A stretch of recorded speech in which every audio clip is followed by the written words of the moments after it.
नमस्कार. महाराष्ट्रातील विविध क्षेत्रातील बातम्या झटपट आपल्या मोबाईलवर पाहण्यासाठी लगेचच सबस्क्राईब करा राष्ट्रशक्ती लाईव्ह न्यूज आणि सोबत बेल आयकॉन प्रेस करायला विसरू नका. आम्ही राज्यातील शेतकऱ्यांसाठी कर्जमाफी योजना राबविण्याचे आश्वासन दिले होते. त्याकरिता समिती गठीत केली आहे. राज्यातील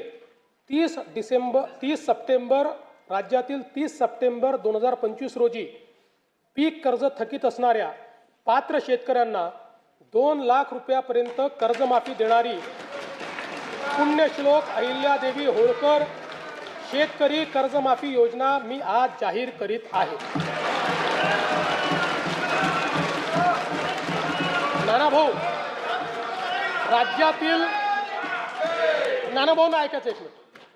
राज्यातील 30 सप्टेंबर 2025 रोजी पीक कर्ज थकीत असणाऱ्या पात्र शेतकऱ्यांना 2 लाख रुपयापर्यंत कर्जमाफी देणारी पुण्यश्लोक अहिल्यादेवी होळकर शेतकरी कर्जमाफी योजना मी आज जाहीर करत आहे.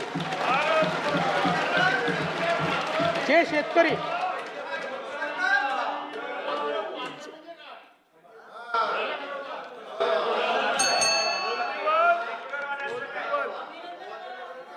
तुम्ही पण जाहीर केले तर पात्रच म्हटलं होतं, पात्रच म्हणावं लागतं, अपात्रांना देता येत नाही.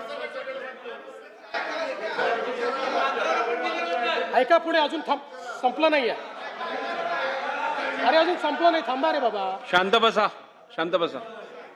जे शेतकरी कर्ज घेऊन नियमित परतफेड करतात अशा शेतकऱ्यांना प्रोत्साहन देण्याच्या हेतूने नियमित कर्ज परतफेड केलेली असल्यास अशा पात्र शेतकऱ्यांना 50,000 रुपयापर्यंत प्रोत्साहनपर लाभ देण्यात येईल.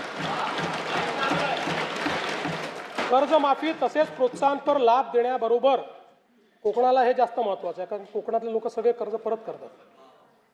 कर्जमाफी तसेच प्रोत्साहनपर लाभ देण्याबरोबरच राज्यातील बँकिंग यंत्रणा सक्षम असावी यासाठी समितीच्या शिफारसीतील निकषानुसार निर्णय घेण्यात येईल.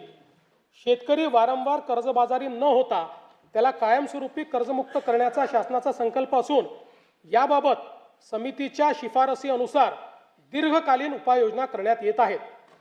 अनुसूचित जाती घटकांच्या सर्वांगीण विकासासाठी राजश्री शाहू महाराज शिष्यवृत्ती योजना, विद्यार्थी वसतिगृहे, भारतरत्न डॉक्टर बाबासाहेब आंबेडकर कृषी स्वावलंबन योजना, लोक साहित्यरत्न लोकशाहीर अण्णाभाऊ साठे नागरी वस्ती सुधार योजना इत्यादी योजना राबविण्यात येत आहेत. महात्मा फुले मागासवर्गीय विकास महामंडळ, साहित्यरत्न लोकशाहीर अण्णाभाऊ साठे विकास महामंडळ, संत रोहिदास चर्मोद्योग आणि चर्मकार विकास महामंडळाद्वारे